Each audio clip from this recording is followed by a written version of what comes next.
મિત્રો આજે આપણે સ્પર્ધાત્મક પરીક્ષામાં પૂછાતા સાદા વ્યાજના પ્રશ્નો એના વિશેની ચર્ચા કરી। સાદું વ્યાજ શું છે, કેવી રીતે ઝડપથી જોઈએ, કંડક્ટરની પરીક્ષામાં ખાસ પૂછાઈ શકે એવા પ્રશ્નો છે ટકાવારીના, કારણ કે એની સિલેબસમાં નોંધ છે। તો જોઈએ આપણે 6000નું 5% લેખે 2 વર્ષનું વ્યાજ। તો આપણે અહીં ગોતીએ છીએ, વ્યાજ ગોતવું છે એટલે શું કરીએ, તો કે વ્યાજ બરાબર 6000 એને ગુણ્યા 5 છે એટલે 5 ગુણ્યા 2 વર્ષ એટલે ગુણ્યા 2 અને છેદમાં 100, બીજું કાંઈ નથી કરવા।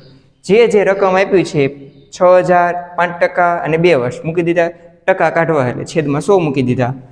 1 1 1 0 1 0 ઉડી ગયો, વધે એનો ગુણાકાર કરો તો 5 દુ 10, 10 ગુણ્યા 6, 10 6 60 થાય અને આ 1 0 આનો 600 રૂપિયા વ્યાજ છે, સાદું વ્યાજ। એકદમ સરળ, આવા જ કંડક્ટરની પરીક્ષામાં હોઈ શકે છે, સાદા પ્રશ્નો છે, બહુ હાર્ડ લેવલ નથી હોતું, એટલા માટે નેક્સ્ટમાં આપણે ટકાવારીના દાખલા જોઈએ છીએ।